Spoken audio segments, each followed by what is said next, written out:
की जो डिजीज़ है ना, ये भी टाइप 2 रिलेटेड है। एबीपी हो गया, राइनोसाइनोसाइटिस है, नेजल पॉलिप्स है, एटोपिक डर्मेटाइटिस, ये सारे के सारे भी यही सेम इन्फ्लेमेशन कॉज करता है, उनका कॉज है। तो ये चीज़ें ट्रीट करेंगे, मे बी एस्मा भी ठीक हो जाएगा उसका। टाइप 2 लो जो है उनमें वही सारी चीज़ें कि बेसिक्स को रिव्यू करें, डायग्नोसिस को, कंप्लाइंस को पेशेंट की, एक्सपोजर्स अवॉइड करेंगे या रिस्पॉन्ड नहीं करेंगे स्टेरॉइड्स पे भी।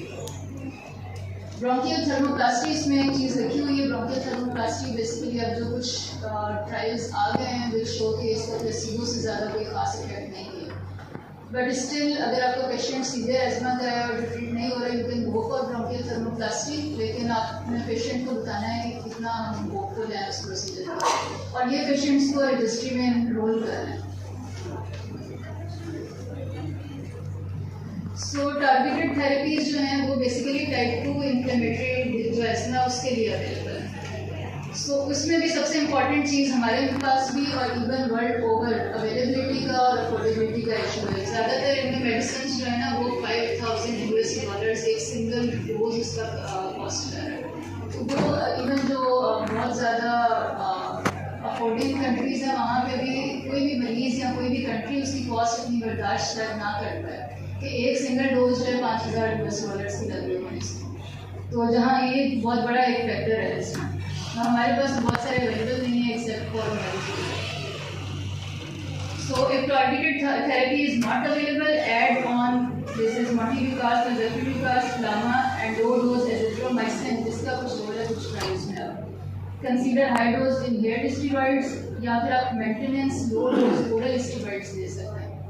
पेशेंट को प्रेडनिसोलोन ओरल दे दो, लेकिन उसके फिर अपने साइड इफेक्ट्स बहुत होंगे and stop all ineffective treatment. इनके यहाँ तक पहुँचते ना पेशेंट के पास एक थैला होगा मेडिसिन से, तो जो भी इनफेक्टिव ट्रीटमेंट है वो बंद करना। जो आप समझते हैं कि बेकार में वो एड ऑन हमने दे दिया, उससे कोई फायदा नहीं होगा, क्योंकि वो मल्टी पॉलीफार्मेसी जो है वो साइड इफेक्ट्स इंक्रीज करेगी और पेशेंट खराब होगा। सो विच बायोलॉजिक टू स्टार्ट, उसके समझने के लिए ये समझना बहुत ज़रूरी है। सबसे पहले एलर्जिन आया, उसने एयरवे इन्फ्लेमेशन, यहाँ पे एपिथेलियल सेल्स पे एलर्जिन आ गया। इस एयरवे ये जो एपिथेलियल सेल्स हैं ये प्रोड्यूस कर रहे हैं IL-33, IL-25, ये एंडोथेलियल मार्कर्स हैं TSL। सबसे पहली ड्रग जो भी रिसेंटली आई है वो ये आई एंटी-TSL। इसका फ़ायदा ये है कि ये अब टाइप 2 इन्फ्लेमेशन हो रही है या नहीं हो रही है, ये एलर्जिन को यहीं पे इसने ब्रेस्ट करेंगे, मतलब एलर्जिन एंटर हुआ है यहाँ पे इसने इसको ब्लॉक करके वो डेंड्राइटिक सेल तक पहुँचा ही नहीं, मैक्रोफेज तक पहुँचा ही नहीं, तो आगे इसको पूरा कैस्केड करेगा। तो ये एक अच्छी ड्रग है जो सारे इन्फ्लेमेशन को वो भी फिनोटाइप हो सकता है। एक्स्ट्रा पल्मोनरी में obesity is one of cause की जो डिजीज़ है ना, ये भी टाइप 2 रिलेटेड है। एबीपी हो गया, राइनोसाइनोसाइटिस है, नेजल पॉलिप्स है, एटोपिक डर्मेटाइटिस, ये सारे के सारे भी यही सेम इन्फ्लेमेशन कॉज करता है, उनका कॉज है। तो ये चीज़ें ट्रीट करेंगे, मे बी एस्मा भी ठीक हो जाएगा उसका। टाइप 2 लो जो है उनमें वही सारी चीज़ें कि बेसिक्स को रिव्यू करें, डायग्नोसिस को, कंप्लाइंस को पेशेंट की, एक्सपोजर्स अवॉइड करेंगे या रिस्पॉन्ड नहीं करेंगे स्टेरॉइड्स पे भी। ब्रोंकियल थर्मोप्लास्टी इसमें एक चीज़ रखी हुई है। ब्रोंकियल थर्मोप्लास्टी बेसिकली अब जो कुछ ट्रायल्स आ गए हैं विल शो कि इसका प्लेसिबो से ज़्यादा कोई खास इफेक्ट नहीं है, बट स्टिल अगर आपका पेशेंट सीधे एस्मा का है और ट्रीट नहीं हो रहा है, you can go for bronchial thermoplasty, लेकिन आपने पेशेंट को बताना है कि कितना हम होपफुल है उस प्रोसीजर में, और ये पेशेंट्स को रजिस्ट्री में एनरोल करना है।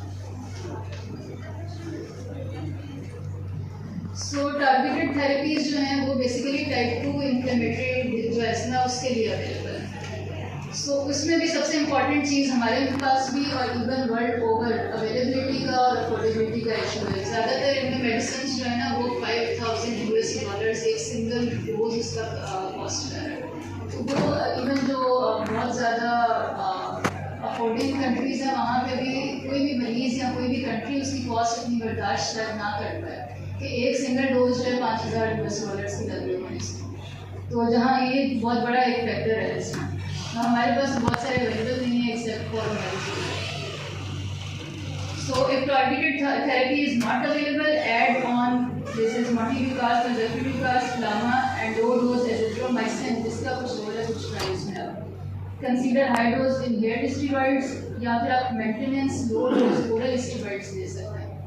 पेशेंट को प्रेडनिसोलोन ओरल दे दो, लेकिन उसके फिर अपने साइड इफेक्ट्स बहुत होंगे and stop all ineffective treatment. इनके यहाँ तक पहुँचते ना पेशेंट के पास एक थैला होगा मेडिसिन। तो जो भी इनफेक्टिव ट्रीटमेंट है वो बंद करना है। जो आप समझते हैं कि बेकार में वो एड ऑन हमने दे दिया, उससे कोई फायदा नहीं होगा, क्योंकि वो मल्टी पॉलीफार्मेसी जो है वो साइड इफेक्ट्स इंक्रीज करेगी और पेशेंट खराब होगा। सो विच बायोलॉजिक टू स्टार्ट, उसके लिए समझने के लिए ये समझना बहुत ज़रूरी है। सबसे पहले एलर्जिन आया, उसने एयरवे इन्फ्लेमेशन, यहाँ पे एपिथेलियल सेल्स पे एलर्जिन आ गया। इस एयरवे ये जो एपिथेलियल सेल्स है ये प्रोड्यूस कर रहे हैं IL-33, IL-25, ये एंडोथेलियल मार्कर्स हैं TSL पर। सबसे पहली ड्रग जो भी रिसेंटली आई है वो ये आई एंटी TSL। इसका फ़ायदा ये है कि ये अब टाइप 2 इन्फ्लेमेशन हो रही है या नहीं हो रही है, ये एलर्जिन को यहीं पे इसने ब्रेस्ट कर रही है। मतलब एलर्जिन एंटर हुआ है, यहाँ पे इसने इसको ब्लॉक कर दिया, वो डेंड्राइटिक सेल तक पहुँचा ही नहीं, मैक्रोफेज तक पहुँचा ही नहीं, तो आगे इसको पूरा कैस्केड करेगा। तो ये एक अच्छी ड्रग है जो सारे इन्फ्लेमेशन को वो भी फिनोटाइप हो सकता है। अच्छा, ये स्टडी पब्लिश हुई थी हमारे पास, अनफॉर्चुनेटली यही डाटा अवेलेबल है वर्ल्ड ओवर। ये ऑस्ट्रेलिया में बेसिकली स्टडी हुई है जिसमें उन्होंने बताया कि ऑलमोस्ट इतना ट्रीटमेंट के बावजूद भी 45% of the cases have either are under treated और आर डिफिकल्ट टू ट्रीट और हैव सीवियर एस्मा। मतलब उनको मेडिसिन ठीक दे रहे हैं लेकिन फिर भी वो सही नहीं होते। ये 45% पेशेंट्स। पैथोफिजियोलॉजी सेम जैसे डॉक्टर साइमन ने बताया था, सिर्फ ये हेल्दी एयरवेज हैं, राइट साइड में left is severe ESMA cases, इसमें स्मूथ मसल हाइपर एक्टिविटी है। अच्छा, ये पैथोफिजियोलॉजी समझना इसलिए भी ज़रूरी है कि अभी जो बेसिक एस्मा की केयर में पड़ी टाइप 1 और 2 वो नॉर्मली रूटीन पेशेंट्स को हम दे रहे हैं। सीवियर एस्मा के केसेस में टारगेट बेस्ड थेरेपी है, फिनोटाइप बेस्ड अप्रोच है। तो जब तक आपको उसकी पैथोफिजियोलॉजी अंडरलाइन नहीं पता चलेगी किधर मसला हो रहा है, आप वो टारगेट बेस्ड अप्रोच नहीं दे सकते मरीज को। So there are different phenotypes. Phenotypes basically ये होती है कि ग्रुप ऑफ पेशेंट्स जो एक सिमिलर कैरेक्टरिस्टिक्स शेयर कर रहे हैं, दीज आर फिनोटाइप्स। अच्छा, फिनोटाइप असेसमेंट के लिए बायोमार्कर्स यूज करते हैं। बायोमार्कर्स क्या होते हैं? सुबह शाम और बहुत सारी चीज़ें बायोमार्कर्स हम बहुत बोलते रहते हैं। What are biomarkers? Biomarkers क्या होते हैं? मतलब जब हम बोल रहे हैं बायोमार्कर्स टेस्ट करेंगे तो बायोमार्कर होते क्या? बायोमार्कर्स जो है बेसिकली कोई भी ऐसे टेस्ट जो आपको ऑब्जेक्टिव एविडेंस ऑफ डिजीज देंगे वो बायोमार्कर्स हैं जो आप मेजर कर सकते हैं। अच्छा, इसमें ये फिनोटाइप्स हैं बेसिकली। एस्मा आजकल जो है ना उसको inflammation type 2 inflammation most common है, जो खासतौर पर चाइल्डहुड एस्मा होता है। This is type 2 inflammatory disease. Type 2 helper cells की वजह से, CD4 हेल्पर सेल्स हैं उसकी वजह से उसका नाम टाइप 2 इन्फ्लेमेशन। और दूसरे केसेस हैं नॉन टाइप 2 एस्मा के, या फिर लो T2 कहते हैं इसको। टाइप 2 एस्मा मोस्ट कॉमन है, ये चाइल्डहुड एस्मा होते हैं। सो हर पेशेंट के पास एक रिटन एस्मा एक्शन प्लान होना चाहिए, जैसे डॉक्टर साइमन ने काफ़ी डिटेल में बताया टाइप 1 टाइप 2 के बारे में। ये जो प्लान है इसमें आपने बेसिकली ये जो सारे चार्ट्स अवेलेबल हैं इंग्लिश में भी, उर्दू में भी और लैंग्वेजेस में भी इसको ट्रांसलेट किया है, ये हर पेशेंट के पास होना चाहिए। इसमें लिखा हुआ है कि अगर आपके सिम्टम्स लिखे होंगे, डेली पेशेंट ने खुद असेस करना है, पीक लो अपना और अपने सिम्टम्स। अगर वो ग्रीन उसमें फॉलो कर रहे हैं तो इसका मतलब है जो उसको ट्रीटमेंट प्रिस्क्राइब किया हुआ वही कंटिन्यू करें, he is well to go on that treatment. इसी तरह फिर येलो में this does not need urgent care, लेकिन एक फॉलो अप विजिट जरूरी है डॉक्टर के पास, तो उसका रूटीन फॉलो अप है उससे पहले ही may go to a doctor in few days 2 to 3 days time. लेकिन अगर उसके सिम्टम्स रेड पोर्शन में फॉल कर रहे हैं तो उसको अर्जेंटली इमरजेंसी विजिट करना है, और उस अर्जेंसी के साथ उसमें जनरल मेडिसिन भी लिखने होंगे घर पे बिफोर कमिंग टू हॉस्पिटल उसमें क्या मेडिसिन यूज़ कर रहे हैं।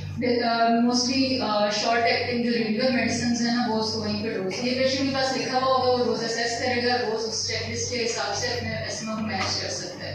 अदरवाइज क्या होगा, एक रेड चार्ट बार के अंदर आएगा, उसको हो सकता है कुछ दिन तक पता ही नहीं चलेगा कि उसको जो कॉफ हो रही है, इंक्रीजिंग कॉफ है, उसको ट्रीटमेंट चेंज की ज़रूरत है या अर्जेंट विजिट की ज़रूरत है। ये वो पेशेंट्स हैं जो आपके पास ER में प्रेजेंट कर गए एस्मा एक्सेसरबेशन के। सो एस्मा एक्सेसरबेशन जो एक्यूट मॉडरेट एस्मा एक्सेसरबेशन है उसमें क्या होगा, रेस्पिरेटरी रेट पेशेंट का विल बी 25 to 30 के बीच बीच में, हार्ट रेट लेस देन 110 है, ये पेशेंट में सिम्टम्स ज़्यादा हो रहे होंगे। क्लिनिकल साइंस की इतनी वर्सनिंग नहीं होती है, वीज होगा वो नॉर्मली एस्मा पेशेंट में आपको मिल जाएगा। पीक थ्रू अगर डिवाइस है आपके पास, आपने असेस किया है पेशेंट को, अपना पीक थ्रू पहले से पता था, तो उससे